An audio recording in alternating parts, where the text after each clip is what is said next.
Hi, welcome back to writer Revathi channel. మన videos కోసం రోజు ఎదురు చూస్తున్నారని అర్థమవుతుంది. బట్ కొంచెం మానిటైజేషన్ వచ్చే వరకు డైలీ ఎదురు చూడకండి. ఇలా ఫేస్ వీడియోలు ఇవ్వాలి అంటే ఎక్కువ టైం స్పెండ్ చేయాల్సి వస్తుంది, ఎక్కువ ఎఫర్ట్ పెట్టాల్సి వస్తుంది. నేను కంటెంట్ కూడా రాసుకోవాలి కాబట్టి ప్లీజ్ ఎక్కువ టైం దీనికే స్పెండ్ చేయాలంటే నాకు కష్టమవుతుంది. అదే మానిటైజేషన్ వస్తే తప్పకుండా ఎప్పట్లాగా డైలీ వీడియోస్ ఇవ్వగలుగుతాను. ఇప్పుడు మాత్రం కొంచెం డైలీ ఎదురు చూడకండి. ఈ విషయంలో ఎక్స్క్యూజ్ చేయండి. ఇక కథలకు వెళ్ళిపోదాం. హృదయ స్పందన ఎపిసోడ్ నెంబర్ 175. లాస్ట్ ఎపిసోడ్లో వసుంధర కోడల్ని చదువు విషయంలో తిడుతుంది కదా, ఆ తర్వాత నుండి స్టోరీ కంటిన్యూషన్. చదువు లేదు అంటూ మాట్లాడుతున్న అత్తగారి మాటలకు స్పందన ఫీల్ అవుతుంటే, వసుంధర నీ మాటలతో స్పందనని బాధ పెడితే ఊరుకోను అంటూ శ్రీనాథ్ గారు అక్కడికి వస్తారు. కోడల్ని ఒక్క మాట కూడా పడనివరే అంటుంది వసుంధర. చదువుకునే అవకాశం ఉండి ఉంటే స్పందన కూడా చదువుకునేది. కాని తను ఎలా పెరిగింది అనేది ఆ కాంతమ్మ వాళ్ళని చూశాక నీకు అర్థం కాలేదా అంటూ భార్య మీద కోపడతాడు. అది కాదని చెప్పను, కానీ 10th క్లాస్ చదువుకున్న అమ్మాయిని మన ఇంటి కోడల్ని చేసుకునే కర్మ మనకు పట్టలేదు కదా అంటుంది వసుంధర.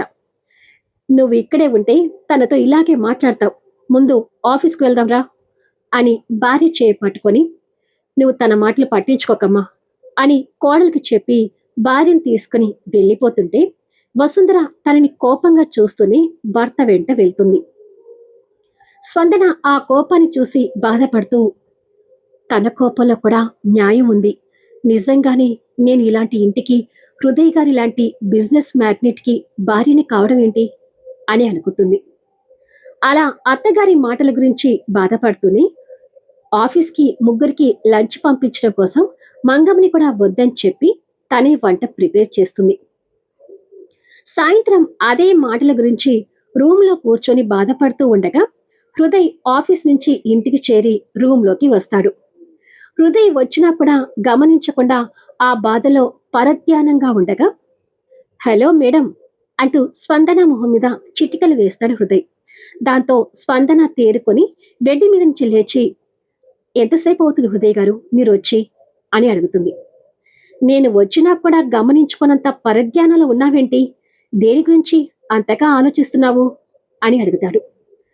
నీతో కొంచెం మాట్లాడాలి అంటుంది స్పందన. ఏంటో చెప్పు అంటాడు హృదయ్. నేను చదువుకోవాలనుకుంటున్నాను అని అంటుంది. అది విని ఆశ్చర్యపోతుంటాడు.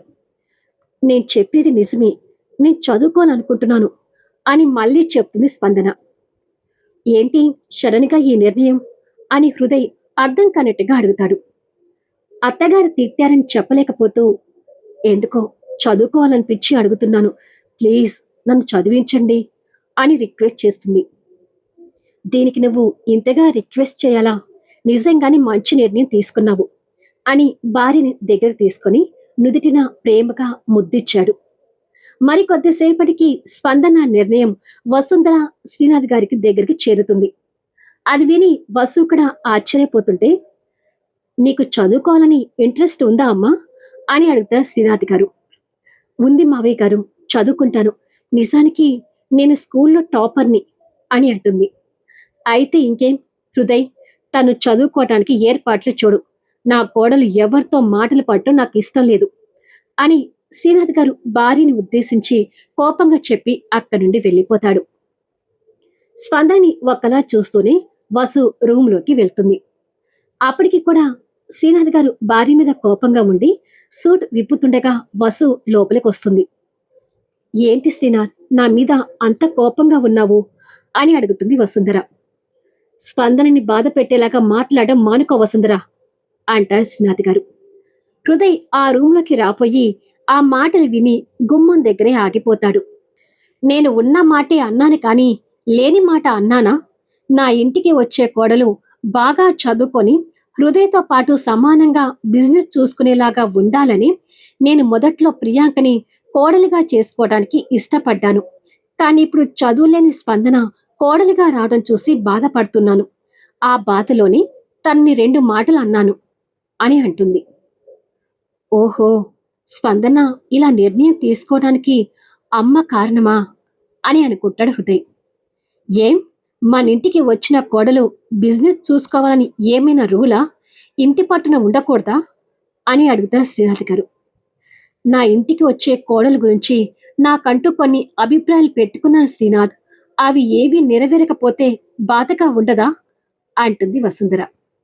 అలాగని నువ్వు స్పందన మీద కోప్పట్టం మంచిది కాదు వసుంధర అని శ్రీనాథ్ గారు అంటూ ఉండగా, డాడ్, ఈ విషయంలో మమ్మీని ఏమీ అనకండి అంటూ హృదయ్ అక్కడికి వచ్చి, అమ్మ ఇలా అనడం వల్ల స్పందన చదువుకోవాలని ఒక మంచి నిర్ణయం తీసుకుంది. మామూలుగా అయితే స్పందన చదువుకోవాలని నిర్ణయం తీసుకోకపోయేది. తనకసలు అలా ఆ ఆలోచన కూడా రాకపోయేది అంటాడు హృదయ్. దాంతో శ్రీనాథ్ గారు కోపాన్ని కొంచెం కంట్రోల్ తెచ్చుకుంటాడు. తన చదువుకి నా సహకారం అందించి నువ్వు ఎలాంటి కోడల్ని కోరుకున్నావో ఆ క్వాలిటీస్ అన్నీ స్పందనలో కనిపించేలా చూస్తానమ్మా. కానీ అమ్మా, నువ్వు కూడా కొంచెం ఓపిగ్గా ఉండు. దయచేసి స్పందనని బాధ పెట్టొద్దు. ఇప్పటికే స్పందన ఇక్కడ ఒక పరాయి వాళ్ళ ఇంట్లో ఉన్నట్టుగా ఉంటుంది. నువ్వేదైనా అంటే తను ఇంకా బాధపడుతుంది. ప్లీజ్ అని రిక్వెస్ట్గా చెప్పి వెళ్ళిపోతాడు. విన్నావు కదా, స్పందనని ఏదైనా అంటే నేను కూడా ఊరుకోను అంటారు శ్రీనాథ్ గారు. ఆ అమ్మాయిని మాటలు అనడం నాకేమైనా సరదా అనుకుంటున్నారా ఏంటి? మన ముగ్గురం బిజినెస్ చూసుకుంటూ తను ఒకతే ఇంట్లో ఉంటూ ఉంటే నాకు ఏదోలా అనిపించి అలా అన్నాను. తను చదువుకుంటే నాకు మంచిదే కదా అంటుంది వసుంధర. మరుసటి రోజు హృదయ్, స్పందన ఆన్లైన్లో ఎడ్యుకేషన్ క్లాసెస్ అందించే ఒక ఆఫీస్ క్యాబిన్లో మేనేజర్కి ఎదురుగా కూర్చుని ఉంటారు. మా వీడియోస్ అన్నీ ప్రతి సబ్జెక్ట్లోనూ క్లుప్తంగా ఉంటాయి. మీరు మా ఎడ్యుకేషన్ అకౌంట్లోకి లాగిన్ అయితే సిలబస్ పరంగా మీకు వీడియోస్ అందిస్తాము. ఏ చిన్న డౌట్ ఉన్నా ఉదయం 9 గంటల నుంచి సాయంత్రం 5 గంటల వరకు ఎనీ టైం కాల్ చేసి లెక్చరర్ చేత డౌట్స్ క్లియర్ చేసుకోవచ్చు. బట్ ఎగ్జామ్స్ మాత్రం మా ఆఫీస్కి వచ్చి రాయాలి. పబ్లిక్ ఎగ్జామ్స్ మాత్రం అందరి స్టూడెంట్స్ లాగానే సెంటర్కి వెళ్ళి వ్రాయాల్సి వస్తుంది అని అన్ని వివరాలు క్లుప్తంగా చెప్తాడు అతను. స్పందన ఆన్సర్స్ కోసం హృదయ్ తన వైపు చూస్తే ఓకే అన్నట్టుగా నవ్వుతూ తల ఊపుతుంది. తను చదువుకోవడానికి ఫీజు కడతాడు. మరో 2 రోజుల్లో ఒక రూమ్లో చిన్న ప్రొజెక్టర్ ఏర్పాటు చేయిస్తాడు. స్పందన రిమోట్ ఆన్ చేయగానే ఒక లెక్చరర్ బోర్డు మీద క్లాస్ చెప్పే వీడియో కనిపిస్తుంది. ఇక ఇదే నీ క్లాస్ రూమ్. స్టడీస్లో నీకేమైనా డౌట్స్ ఉంటే నన్ను కూడా అడగొచ్చు. నాకు తెలిసినంత వరకు చెప్తాను అంటాడు హృదయ్. అలాగే హృదయ్ గారు అంటుంది నవ్వుతూ. ఇవి నీకు కావాల్సిన సబ్జెక్ట్ నోట్బుక్స్ అంటూ బుక్స్ ఇచ్చి, నేను ఎలా అయితే ఆఫీస్ టైమింగ్స్ ఫాలో అవుతానో నువ్వు అదే విధంగా టైమింగ్స్ ఫాలో అవ్వాలి. నేను వెళ్ళే టైంకి నువ్వు క్లాసెస్ విను. నేను వచ్చే టైంకి రూమ్లోకి రావాలి. చదువుకోమన్నాను కదా అని మరీ ఎక్కువ స్ట్రెస్ తీసుకున్న ఊరుకోను అని చెప్పి ఆల్ ది బెస్ట్ అంటూ తనకి షేక్ హ్యాండ్ ఇచ్చి భార్యని చదువుకోవటానికి ప్రోత్సహిస్తాడు. ఇలా రోజులు గడుస్తుంటాయి. అనుకున్నట్టుగానే స్పందన కరెక్ట్ టైమింగ్స్ ఫాలో అవుతూ చదువుకుంటూ మరో పక్క ఇంటి బాధ్యతలు కూడా చక్కగా నిర్వర్తిస్తుంటుంది. వసుంధరదేవి తనతో ఎక్కువగా మాట్లాడకపోయినా తన ప్రతి కదలికను గమనిస్తూనే ఉంటుంది. ఇక వసుంధర, బింకు యాక్టింగ్ అప్పుడప్పుడు మామూలే. ఇక కావ్య కూడా కాలుకున్న కట్టు తీయించుకొని ఓ వారం రోజులు ఫిజియోథెరపీ తర్వాత పూర్తిగా కోలుకొని తను కూడా నార్మల్ అవుతుంది. తను నార్మల్గా నడుస్తూ ఉండేసరికి కిరణ్తో పాటు తన ఫ్యామిలీ మెంబర్స్ అందరూ కూడా సంతోషపడతారు. ఇక ప్రియాంకకి పృథ్వీ చేతుల్లో పనిష్మెంట్స్ కూడా మామూలే. ఉదయం సాయంత్రం తనకి పనిష్మెంట్స్ తప్పడం లేదు. ఇక నీరజ, కాంతమ్మ దగ్గరికి చేరిన మాయావతి వాళ్ళ కూరగాయల కొట్టుకు ధీటుగా కిరాణా షాప్ పెట్టి కిరాణా సామాన్లతో పాటు వాళ్ళకు తెలియకుండా ఆ ఇద్దరి కంటే తక్కువ రేటుకి కూరగాయలు అమ్ముతుంటుంది. అది తెలిసి నీరజ, కాంతమ్మ తన మీదకి గొడవకి వెళ్ళటం, ముగ్గురు కొట్టుకోవడం మామూలే. ఇక మాణిక్యరావు, ఒక ఆటో కిరాయికి తీసుకుని తిప్పుకుంటూ ఉంటే గోవింద్ ఒకరి ఇంట్లో కార్ డ్రైవర్గా జాయిన్ అవుతాడు. ఇలా వాళ్ళు తలా ఒక పనిలో సెటిల్ అయిపోయారు.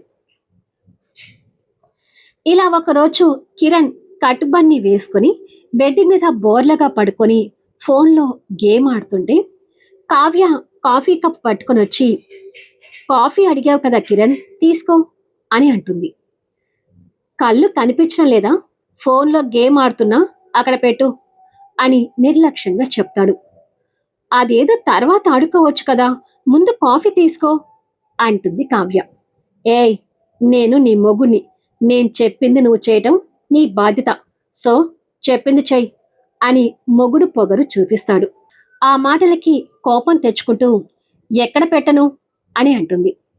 ఎక్కడ ఒక దగ్గర పెట్టు, నన్ను డిస్టర్బ్ చేయకు, గేమ్లో బిజీగా ఉన్నాను అని అంటాడు. కావ్య అదే కోపంతో కిరణ్ వీపు మీదకి చూసి, చెప్తాను నీ సంగతి అని వీపు మీద కాఫీ కప్పు పెడుతుంది. ఆ వెంటనే కప్పు పెట్టిన చోట సుర్రున కాలుతూ ఉంటుంది. ఏ కొంచెం కదిలినా కప్పు ఒర్లి కాఫీ వీపు మీద పడే విధంగా ఉంటుంది పరిస్థితి. సీన్ అర్థమైన కిరణ్ అవాకవుతూ, ఏయ్, ఏం చేశావు అంటూ కంగారు పడతాడు. కావ్య నవ్వుతూ కిరణ్ ఫేస్కి సూటిగా వచ్చి చూస్తూ, నువ్వే చెప్పావు కదా కాఫీ కప్పు ఎక్కడ ఒక దగ్గర పెట్టమని, అందుకే నీ వీపు మీద పెట్టాను అని బుద్ధిగా చెప్తుంది. మెంటలా నీకేమైనా? అది నాకు అర్థమవుతుంది, నా వీపు కాలుతుంది అని కదలటానికి చూస్తుంటే, ఏ కొంచెం కదిలినా పొగలు కక్కుతున్న కాఫీ నీ వీపు మీద పడుతుంది, జాగ్రత్త అంటుంది కావ్య. దాంతో ఎటూ కదలకుండా స్ట్రక్ అయిపోతాడు. కప్పు పెట్టిన చోట వీపు సుర్రున కాలిపోతూ, రాక్షసి, కాఫీ బాగా వేడిగా ఉందనుకుంటాను, కాలిపోతుంది అని అంటాడు. బాగా అంటే బాగా వేడిగా ఉంది, కాఫీ బాగా మరగపెట్టి తీసుకొచ్చాను అంటుంది నవ్వుతూ. నాకిక్కడ కాలుతుంటే నీకు ఆ నవ్వు ఎక్కడి నుంచి వస్తుంది, ముందు అక్కడి నుంచి కప్పు తీ అని అంటాడు ఏడుపు మొహంతో. అస్సలు తీయను అంటుంది అదే స్టైల్తో బోరగా చూస్తూ. ఏయ్, నేను లేచానంటే నీ చంప పగులుతుంది అని బెదిరిస్తాడు కిరణ్. అవునా, ఏది, ఒక్కసారి లేచి నిలబడి నా చెంప పగలకొట్టు అంటుంది వెటకారంగా. రాక్షసి, టైం చూసి ఆడుకుంటున్నావు కదా, ముందు కప్పు తీయవే అంటాడు ఇబ్బంది పడుతూ. ఇంతకు ముందు మొగుడు అని ఫోజు కొడుతూ అహంకారం చూపించావు కదా, ఇంకెప్పుడు అలా అహంకారం చూపించను అని చెప్పి నాకు ఒక సారీ చెప్పు, అప్పుడు కాఫీ కప్పు తీస్తాను అని తాపీగా చెప్తుంది కావ్య. నేను నీకు సారీ చెప్పడం ఏంటి, నేను నీకు మొగుడిని కాబట్టి అహంకారం చూపించాను అని అంటాడు. మొగుడివైతే అహంకారం చూపించాలా అంటుంది కాస్త కోపంతో. చూపించాలి కదా మరి అంటాడు కిరణ్. అది విని చురుగ్గా చూస్తుంది. అంటే నేనిప్పుడు అహంకారం చూపించానని కాఫీ కప్పుతో కాలుస్తున్నావా అని అడుగుతాడు. అంతే కదా మరి అంటుంది నిర్లక్ష్యంగా. అయ్యో, నా వీపు కాలిపోతుందే, హ్యాండ్స్ వెనక పెట్టి తీసుకుందామన్నా కాఫీ అంతా నా వీపు మీద పడుతుందేమోనని భయంగా ఉంది అని అంటాడు. అలా చేస్తే ఖచ్చితంగా పడుతుంది, వీపు మొత్తం కాలిపోతుంది. అలా జరగకుండా ఉండాలి అంటే మొగుడు అనే అహంకారం చూపించినందుకు నాకు సారీ చెప్పాల్సిందే అని నవ్వుతూ చెప్తుంది. సారీనా, నేను చెప్పను అంటాడు కిరణ్. అయితే కప్పుతో అలాగే కాల్చుకో, బాయ్ అని చెప్పి వెళ్ళపోతుంటే, ఏయ్ ఆగు, అలా వెళ్ళిపోతున్నావేంటి అని అంటాడు ఏడుపు మొహంతో. కొద్దిసేపు ఉంటే ఆ కప్పు వేడి తట్టుకోలేక నువ్వు కదులుతావు, దాంతో పొగలు కక్కుతున్న కాఫీ నీ వీపు మీద పడుతుంది. ఎంతైనా నా మొగుడివి కదా, ఆ బాధ నేను చూడలేను కిరణ్ అని జాలి నటిస్తూ చెప్తుంది. రాక్షసి, నాకు ఇలాంటి పెళ్ళాం దొరుకుతుందని అసలు అనుకోలేదు. ఇప్పుడేంటి, నీకు సారీ చెప్తే కాఫీ కప్పు తీస్తావు అంతేనా అని అడుగుతాడు. ఎస్ అంటుంది నవ్వుతూ. అయితే సారీ అని కోపంగా చెప్పి ఇక కప్పు తీ అని అంటాడు ఆ వేడి తట్టుకోలేక. సారీ అనేది తప్పు చేసిన భావంతో చెప్పాలి కానీ కోపంతో చెప్పకూడదు. ఈ సారీని నేను అసలు యాక్సెప్ట్ చేయను. నాకు కిచెన్లో బోలెడు పని ఉంది, వస్తాను అని మళ్ళీ వెళ్ళబోతుంటే, ఏయ్ ఆగు, నువ్వన్నట్టే చెప్తాను, సారీ అని ఫేస్ ఇన్నోసెంట్గా పెట్టి చెప్తాడు. అది చూసి కావ్య నవ్వుతూ, అది అలారా దారికి అని చెప్పి కిరణ్ వీపు మీద నుండి కాఫీ కప్పు తీసి పక్కకు పెడుతుంది. ఆ వెంటనే కిరణ్ లేచి కూర్చొని తనని కోపంగా చూస్తూ, చెప్తాను నీ సంగతి అని తన దగ్గరికి రాబోతుంటే, ఏంటి నువ్వు చెప్పేది అంటూ కావ్య ఆ రూమ్ నుండి పరిగెత్తుతూ ఉంటుంది. ఏయ్ ఆగు అంటూ కిరణ్ కూడా తన వెంట పరిగెత్తుతుంటాడు. కావ్య హాల్లోకొచ్చి అక్కడ అత్త మామగారు ఉంటే వాళ్ళ వెనుకగా దాక్కుంటుంది. ఏమైందిరా అని సావిత్రి గారు అడగగా, నీ చిన్న కొడలు కాఫీ కప్పుతో నా వీపు కాల్చిందమ్మా, మీరు తప్పుకోండి, తన సంగతి చెప్పాలి అంటూ తనని పట్టుకోవడానికి వస్తుంటే, అప్పుడే చరణ్ సునంద ఆ మాటలు వింటూ పిల్లలతో కలిసి రూముల నుండి బయటకొస్తారు. కావ్య నవ్వుతూ వెళ్ళి వాళ్ళ వెనక దాక్కుంటుంది. అన్నయ్య, తను నాకు పట్టించండి అంటాడు కిరణ్. పాపం చిన్నపిల్లలేరా, వదిలే అంటాడు చరణ్. అవును కిరణ్, తెలియక చేసిందిలే, వదిలే అని సునంద కూడా అంటే, అస్సలు వదిలేది లేదు వదినా, తను చిన్నపిల్ల అనుకుంటే మనం పిచ్చోళ్ళం అవుతాము అని తనని పట్టుకోవాలని చూస్తుంటాడు. కానీ కావ్య నవ్వుతూ కిరణ్కి దొరకకుండా అందరి మధ్య దూరుతూ ఇల్లంతా పరిగెత్తుతూ ఉంటుంది. అలా కిరణ్ కూడా తన కోసం పరిగెత్తుతూ ఉంటాడు. పిల్లలకి అదొక ఆటలాగా అనిపిస్తూ చప్పట్లు కొడుతుంటే పెద్దవాళ్ళు నవ్వుతూ చూస్తుంటారు. ఇవాళ నా చేతిలో నీకు పనిష్మెంట్ తప్పదు అని కిరణ్ తన వెంట పడుతుంటే, ఇక కావ్య పరిగెత్తలేక ఆయాసం వచ్చి స్లో అవుతుంది. దాంతో కిరణ్ వచ్చి తన చెవి పట్టుకుంటాడు. పిన్ని దొరికిపోయింది అంటూ పిల్లలు అల్లరి చేస్తుంటే, కాఫీ కప్పు పెట్టి నా వీపు కాలుస్తావా అంటాడు కిరణ్. అయ్యో కిరణ్, చెవి నొప్పి లేస్తుంది అంటుంది కావ్య చెవి మీద నుండి కిరణ్ చెయ్యి విడిపించుకోవాలని చూస్తూ. పాపం, ఇక నా కోడల్ని వదిలేరా అంటాడు ప్రకాష్ గారు. లేదు నాన్న, చిన్న కోడలని గారాబం చేస్తుంటే తను ఎక్కువ చేస్తుంది అంటూ చెవి పిండుతుంటే, అబ్బా కిరణ్, నొప్పి లేస్తుంది, వదిలే అంటుంది కావ్య. ఇవాళ నైట్ మీకు శోభనం రా, శోభనం రూములో కూడా ఇలాగే కొట్టుకుంటారా ఏంటి అంటుంది సావిత్రి. ఆ విషయం తెలియని ఇద్దరు ఆశ్చర్యపోతుంటారు. ఆ ఆశ్చర్యంలోనే కిరణ్ తన చెవి వదిలిపెడతాడు. ఏమంటున్నావు సావిత్రి, ఇవాళ వీళ్ళకి శోభనమా అని ప్రకాష్ గారు కూడా తెలియనట్టుగా అడుగుతాడు. అవునండి, ఇద్దరి పేరు మీద ఈ రోజు బాగుందంట, ఇంతకు ముందే పంతులు గారు ఫోన్ చేసి చెప్పారు అంటుంది సావిత్రి. అది విని కిరణ్ కావ్య సంతోషంతో సిగ్గుపడుతుంటారు. మళ్ళీ నెక్స్ట్ వీడియోలో కలుద్దాం. ఈరోజు ఎపిసోడ్ ఎలా ఉంది అనేది తప్పకుండా కామెంట్స్లో తెలియచేయండి. అలాగే లైక్స్ ఇచ్చి వీడియోని సపోర్ట్ చేయండి. Thank you for watching.